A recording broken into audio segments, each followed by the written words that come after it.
Olá, me chamo Rony Christian e hoje eu vou falar um pouco sobre Libras e comunidade surda. Começando por Libras, o que seria Libras?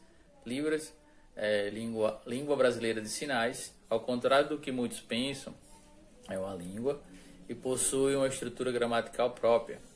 Ultrapassa as ideias daqueles que acreditam ser apenas gestos ou mímicas, como uma maneira de comunicação entre os deficientes auditivos.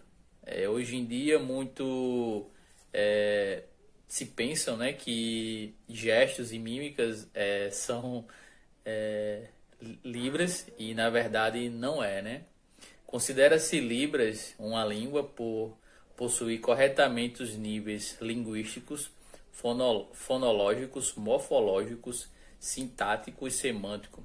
O que vai diferenciar essa língua das demais é a sua modalidade visual especial, pois o que denominamos de palavra na língua oral auditiva, na Libras, é denominada por sinais. Existe uma pequena diferença aí, né? A língua de sinais não é universal, visto que cada país possui sua própria língua, né? O Brasil possui a sua própria língua, os Estados Unidos possuem a sua própria língua e assim por diante. Mas o que ocorre na língua de sinais? Há variações de acordo com cada lugar, né? O que acontece é que a cultura local provém muitos dos resultados da língua. E as expressões são influenciadas pelo regionalismo, o que vai justificar ainda mais na língua, né? Ele influencia na língua. Linguagem de sinais são movimentos específicos pelas palmas da mão e dependem de um ponto ou espaço de localização, e que esses sinais são realizados, pois, como toda a língua também deve ser padronizada, isto acontece através de alguns parâmetros traçados para que todos realizem e possam compreender uns aos outros. Isso é feito para que uns aos outros se compreendam, né? Agora, falando um pouco sobre comunidade surda. O que seria isso, né? Possui vários significados, como cultura, comunidade e assim por diante. Mas podemos sintetizar dizendo que é tudo aquilo que simboliza o que é aprendido e partilhado pelo indivíduo de um determinado grupo, o que confere identidade ao grupo. Cultura surda ou comunidade surda pode ser definida como um jeito de o sujeito surdo entender o mundo e modificá-lo em função de suas percepções visuais, e ela abrange tanto ideias como crenças, hábitos, costumes e assim por diante. Então falamos um pouco sobre o que seria Libra e falamos um pouco sobre o que seria comunidade surda. Espero que todo mundo tenha entendido e até mais.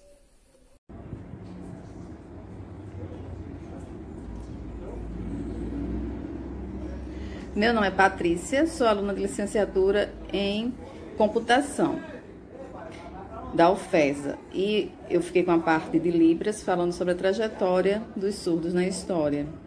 Quando a gente passa a ver na Idade Antiga, por exemplo, 4.000 e 3.000 a.C., os surdos no Egito eram vistos como enviados pelos deuses, né? Porque eles falavam, segundo eles acreditavam, numa linguagem que não era cognoscível, entendida por eles, né? Outras tradições não viam com bons olhos os surdos, como os judeus, por exemplo, né? Aristóteles, ele acreditava, isso já na Grécia Antiga, uma civilização posterior à egípcia, que os surdos eles não conseguiam raciocinar. E naquela sociedade eles eram completamente desprezados, em Atenas eram abandonados, muitos eram até mortos, certo? Quando chega na Idade Média, período em que a Igreja Católica tem um domínio sobre o pensamento, sobre os costumes, né? A ciência nessa época foi muito podada, certo? Então, é o pensamento religioso que mais domina naquelas sociedades. Então, eles acreditavam que o surdo, ele Ele, como não podia confessar os pecados, então não podia casar, não podia receber a primeira comunhão. Quando chega na Idade Moderna, essa situação vai se transformando, vai melhorando, não é? O que acontece? Em 1453 surgem novas possibilidades para o povo surdo, né? As pessoas que têm problemas de surdez. Certo? Girolamo Cavalieri, ele acreditava, né, que ele era filho de surdo, que era um absurdo eles serem dispensados de algum tipo de aprendizagem. Juan Pablo Bonet, em 1620, foi autor da primeira publicação de livros para surdos.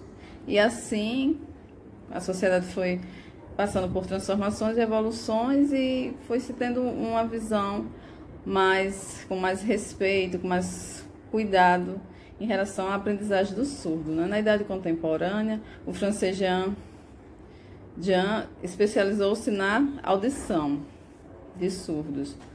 Joseph Marie, em 1841, trabalhou no Instituto Nacional de Surdos em Paris, fundou a primeira escola de surdos. E foi se evoluindo o estudo sobre a surdez, né? Foi se evoluindo, foi se modificando. Em 1880 houve retrocessos, certo? Como o Congresso de Milão proibiu os linguistas a língua dos sinais. Teve também, depois de 1800, uma grande ativista surda, né? Que ela era cega e surda, que lutou no sentido de incluir, né, pessoas com deficiência auditiva. E os surdos no Brasil, a primeira escola de surdos no Brasil surgiu através do francês Edouard Allais, pesquisador, mestre, né, em francês em língua surda, e fundou no Brasil a primeira instituição, no Rio de Janeiro, em 1857. Em 1977, surgiu a Federação Nacional de Integração de Deficientes Auditivos, certo? Em 2002 foi reconhecida a língua brasileira de sinais pelo presidente Fernando Henrique Cardoso e, posteriormente, 2006 e até 2008, né, o presidente Lula ele implementou vários cursos, né, em várias universidades públicas, cursos na área de licenciatura em Libras. Ou seja, no Brasil houve certa evolução desse tipo de conhecimento, né? E que a Libras também é uma língua fundamental para a formação e a compreensão de jovens estudantes que têm problemas de audição. Tudo bem? Eu sou Ramalho Marques, sou aluno do curso de licenciatura em computação do Polo de São Gonçalo. Eu vou falar sobre a cultura e a identidade surda. A cultura surda. Quando a gente fala em cultura, a gente pensa logo nos costumes, nos valores, nas ideias adotadas por uma comunidade ou por um grupo específico. Com a comunidade surda não é diferente. Ao longo da história, eles sempre construíram um grupo com características próprias. Algumas das características são que eles preferem se relacionar intimamente com pessoas surdas. Outra característica fica a cargo das piadas, que tem com o ouvinte e sua falta de entendimento como foco principal. Os membros da comunidade surda também despertaram para a arte teatral e para a poesia. Por meio dessas, eles conseguem expressar seus sentimentos. A identidade surda.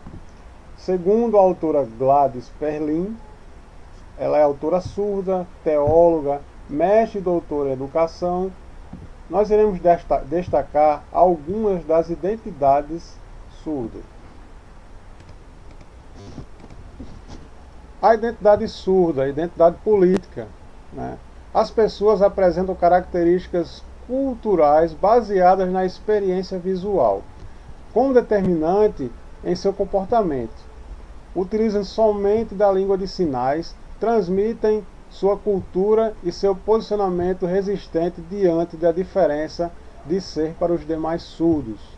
Eles participam de associações e grupos, nos quais compartilham experiências, anseios, sonhos e sua cultura.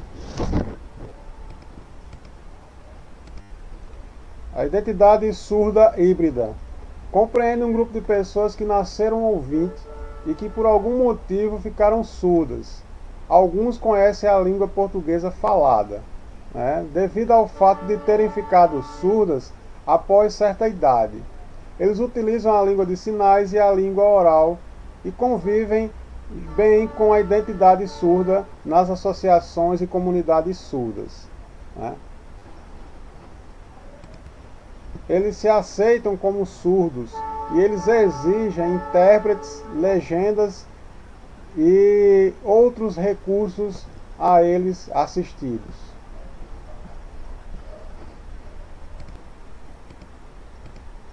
Identidade surda flutuante abrange os surdos que não frequentam as comunidades surdas, não seguem a cultura surda e sim as representações dos ouvintes, que são seu referencial. Desconhecem ou rejeitam os intérpretes de Libras e resistem ao uso da mesma, e se orgulham de falar corretamente e resistem em usar aparelhos auditivos, mesmo com pouca ou nenhuma audição.